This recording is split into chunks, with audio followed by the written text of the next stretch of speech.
إلهي لست للفردوس أهلا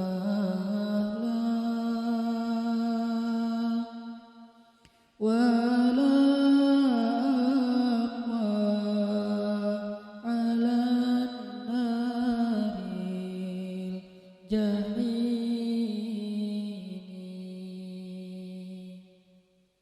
فهب لي توبة واغفر ذنوبي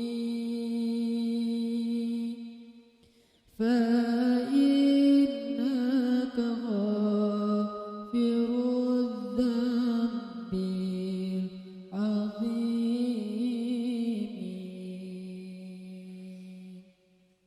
Teman-teman sekalian, bait-bait kasidah itu ditulis dan dirangkai oleh para ulama adalah tentang pengakuan dosa seorang hamba.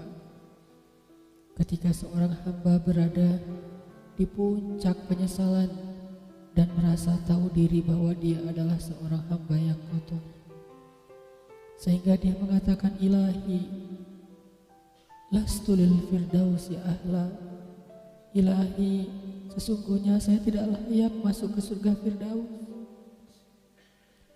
Saya kotor, saya hina, saya penuh cela, saya banyak aib, saya banyak dosa. Sangat tidak layak saya masuk ke surga Firdaus-Mu ya Allah.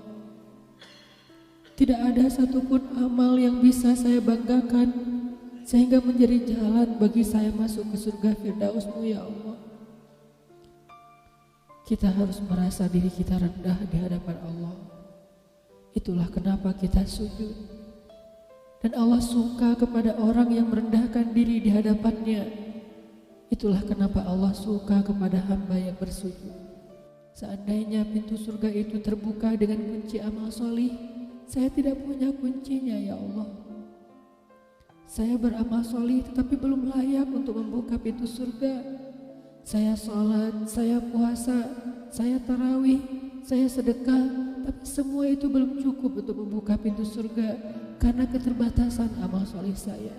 Masih banyak kesalahan dalam amal-amal yang saya kerjakan karena saya bodoh ya Allah. Lalu bagaimana nasib saya kelak di akhirat ya Allah? Jika ditimbang-timbang, sungguh kedurhakaan saya lebih sering daripada istighfar saya ya Allah. Saya tidak pantas menjadi penghuni surga ya Allah. Wala aqwa 'alan naril jahimi. Tetapi saya juga tidak akan kuat dengan azab neraka jahim-Mu ya Allah. Karena sesungguhnya tidak ada satupun dari makhluk-Mu yang sanggup merasakan azab neraka. Semuanya takut kepada neraka-Mu ya Allah. Jangankan 1 tahun, jangankan 1 bulan, jangankan 1 hari, sedetik pun tidak akan sanggup ya Allah. Karena saya mendengar sesungguhnya Rasulullah SAW bersabda, azab yang paling ringan bagi penduduk neraka adalah dipakaikan baginya sendal terompah dari api yang membakar kakinya sampai mendidihkan kepalanya. Itulah azab yang paling ringan di neraka untuk orang yang paling ringan berbuat dosa. Bagaimana dengan saya ya Allah? Dosa saya banyak, saya pernah durhaka kepada ibu bapak saya. Itu saja sudah cukup bagi saya mendapatkan azab yang lebih besar di neraka, dan saya tidak sanggup ya Allah. Saya pernah durhaka kepada ibu saya marahi ibu saya karena satu kesalahan. Padahal saya lebih sering berbuat salah dibandingkan ibu saya. Tapi ibu memaafkan saya. Ketika di waktu kecil saya memecahkan barang-barang ibu saya memungut barang-barang itu sambil tersenyum, membelai kepala saya, mengatakan nasihat-nasihat yang baik. Sama sekali ibu saya tidak marah kepada saya saat itu. Tapi ketika telah dewasa, tidak sengaja ibu saya yang sudah tua renta kadang memecahkan barang saya, merugikan sedikit saja dari harta saya marah seperti setan ya Allah. Saya bentak ibu saya ya Allah, bahkan kadang membuat ibu saya terluka, kaget, takut. Pantaskah seorang ibu merasa takut terhadap anak yang dia kandung 9 bulan, yang dia lahirkan dengan taruhan nyawa, yang dia susui dengan darah dagingnya, yang dia didik, dia jaga, yang dia berjaga di malam hari tidak tertidur demi untuk menjaga anaknya dari seekor gigitan nyamuk? Pantaskah ibu merasa takut terhadap anaknya sendiri? Cukup satu dosa besar saja durhaka kepada ibu membuat saya pantas masuk api neraka. Belum lagi dosa saya kepada ayah. Ketika saya berdebat habis-habisan di hadapan ayah saya, hanya ketika ayah saya menasihati saya dengan satu nasihat sederhana, saya debat ia, seolah-olah wawasan saya lebih banyak, ilmu saya lebih banyak, pergaulan saya lebih luas, pendidikan saya lebih tinggi. Padahal semua itu saya dapatkan hasil dari perjuangan dan pengorbanannya. Ketika keduanya sudah menjadi tua dan lemah, kadang keduanya rindu kepada saya, ya Allah. Mereka memberi kami pesan, ya Allah. Mereka bertanya, bagaimana kabarmu anakku? Tapi kami tidak peka. Hati kami tertutup dengan ego dan sombong. Kami tidak bisa membaca teks itu dari perasaan mereka.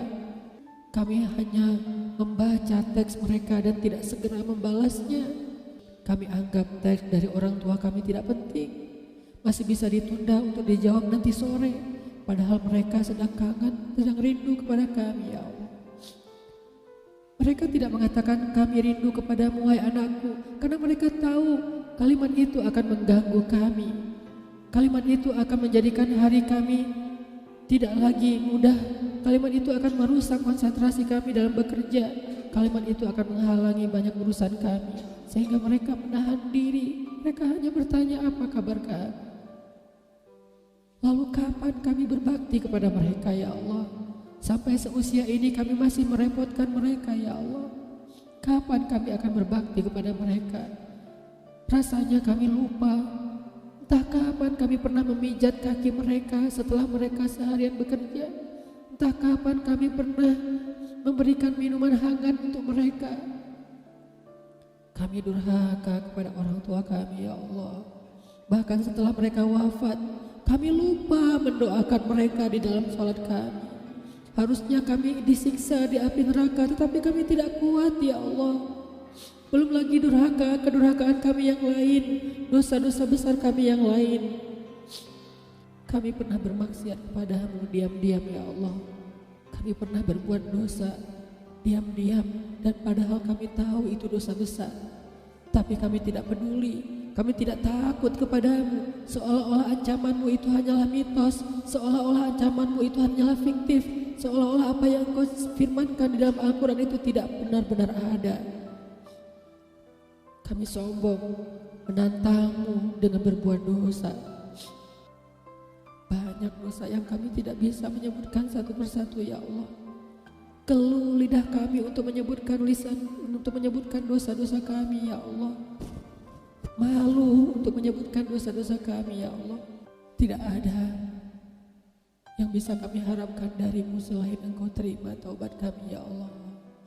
Fahabli taubatan, beri kami taubat yang nasuha, ya Allah. Terima taubat kami, ya Allah. Kami belum berani meminta surgamu, kami juga tidak akan kuat dengan nerakamu. Kami meminta terimalah taubat kami, penyesalan kami, janji kami untuk kembali kepadamu, memperbaiki diri. Teman-teman sekalian, mari kita baca bait itu dengan penyesalan. Kita baca bait itu seolah-olah kita sedang curhat kepada Allah Subhanahu wa Ta'ala.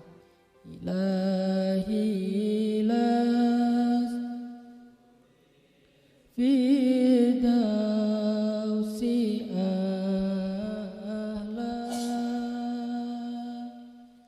wala aqwa ala nari jahimi fahabli